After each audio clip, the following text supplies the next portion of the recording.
कहते हैं कि धरती की वो जगह जो अंतरिक्ष के जितनी डरावनी और रहस्यमय है तो वह अंटार्कटिका की बर्फीली दुनिया है। इंसान चाहे कितनी भी कोशिश कर ले, लेकिन यहाँ थोड़ी देर ही रुकने का मतलब मौत को दावत देने जैसा है। और इसी कारण अंटार्कटिका से जुड़ी कई जानकारियाँ आज भी हमसे अनजान हैं। यह एकमात्र ऐसी जगह है जहाँ जीवन ना के बराबर है। रोचक बात तो यह है कि आज के बढ़ते तापमान के साथ अंटार्कटिका की बर्फ बहुत तेजी से पिघल रही है और इन बर्फ के पिघलने के साथ हमारे पास इस अनोखी दुनिया के प्राचीन रहस्य सामने आ रहे हैं। लेकिन वैज्ञानिक मानते हैं कि इन बर्फ के पहाड़ और बर्फीले समंदर के नीचे हमारी कल्पना से कहीं ज्यादा महत्वपूर्ण जानकारियां छिपी हो सकती हैं। क्या होगा अगर इसके नीचे अनदेखे जीव देखने को मिले या फिर कोई प्राचीन सभ्यता का पता लग सके जो समय के साथ यहाँ दफन हो गई।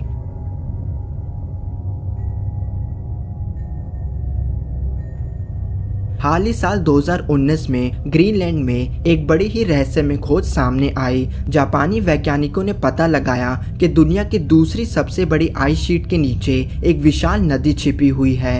जी हाँ दोस्तों, शायद आपको यकीन नहीं होगा कि वैज्ञानिकों को बर्फ की मोटी सतह के नीचे से एक ऐसी नदी छिपी मिली थी जो 1600 किलोमीटर लंबी है। इस खोज को एक स्पेशल रडार की मदद से किया गया जिसने इस रहस्यमय नदी का पूरा मैप तक बना के दे दिया।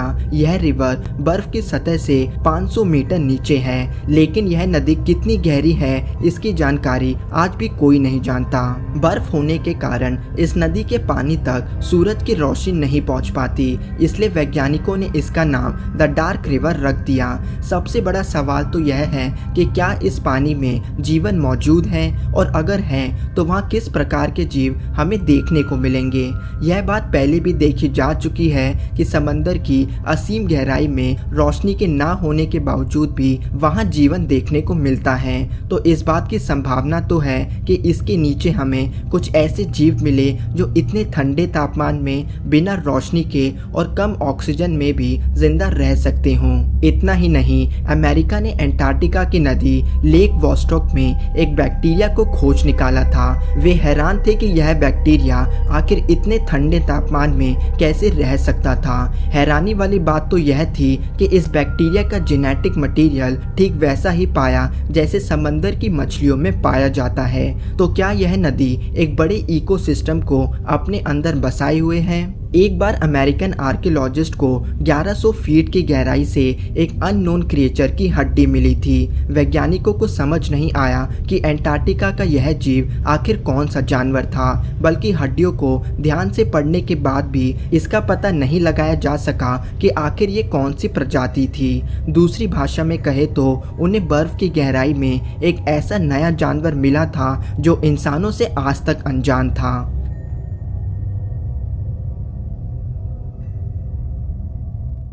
साल 2017 में वैज्ञानिकों ने अंटार्कटिका में कुछ रहस्यमय गुफा को खोज निकाला था। हैरानी वाली बात तो यह थी कि इन गुफाओं के अंदर का तापमान गर्म था और गुफा को गहराई पे खोजने पर जो चीज उनके सामने आई उसने उन्हें पूरी तरह से चौंका दिया।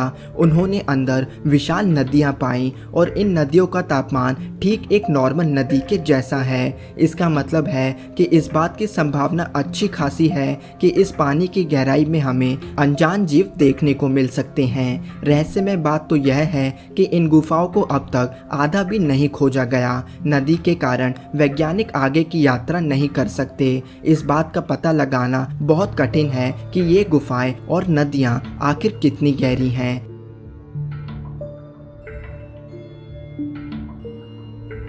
इन सभी घटनाओं के कारण दुनिया में अंटार्कटिका को लेकर कई सवाल और मान्यताएं हैं। जैसे जापान में ऐसा माना जाता है कि इन बर्फीले समंदर के नीचे सफ़ेद रंग का एक विशाल जीव बसता है जिसे वे लोग निंजन कहते हैं। इसके हाथ, पैर और मुंह एक इंसान के जैसा है और बाकी शरीर किसी अन्य जीव के जैसा। एक एक्सपीडिशन टीम की तरफ से अंटार्कटिका के समंदर के नीचे से एक वीडियो फुटेज भी लीक हुई थी जिसमें एक अजीब सी चीज़ पानी में चलती हुई नज़र आई। यह चीज़ दिखने में एक निंजन से काफ़ी मेल खाती है।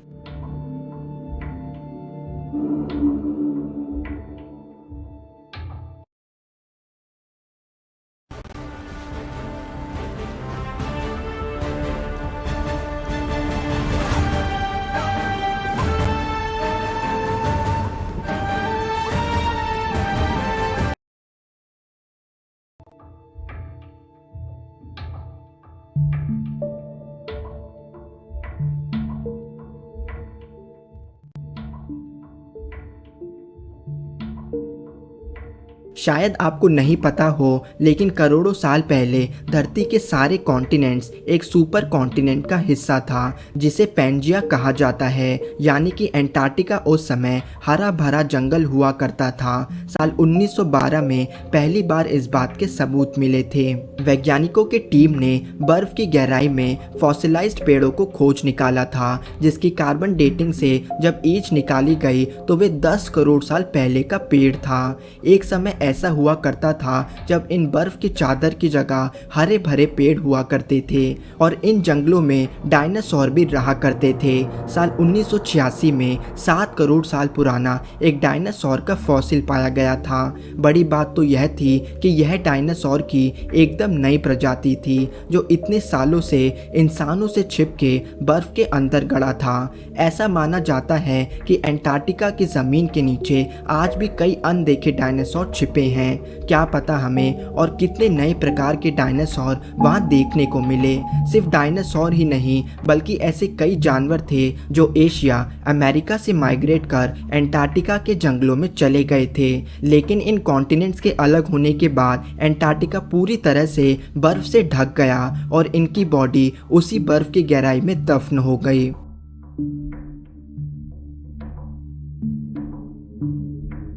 अंटार्कटिका सिर्फ रहस्यमय जीवों के लिए ही नहीं जाना जाता, बल्कि कई लोगों का ऐसा मानना है कि इसकी ज़मीन के नीचे इंसानों की कोई प्राचीन सभ्यता दफन है। ऐसा कहा जाता है कि अंटार्कटिका पे कभी हमारे पूर्वजों का वास था, लेकिन मौसम के इतने बड़े बदलाव के कारण वे सभ्यता अचानक ही खत्म हो गई। और क्योंकि बर्फ़ की इस मोटी चादर की खुदाई करना इतना मुश्किल है, इस कारण हम कभी भी इन सभ्यताओं को नहीं खोज सके। साल 2014 में अंटार्कटिका की जमीन से 3 इलोंगेटेड स्कल्स मिले थे।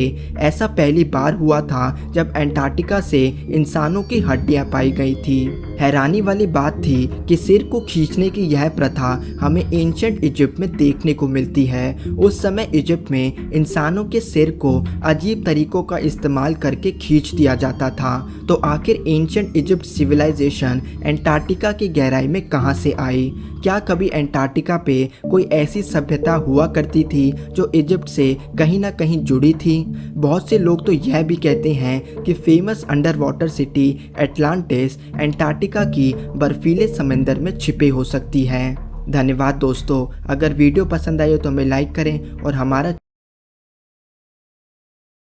Channel think mysterious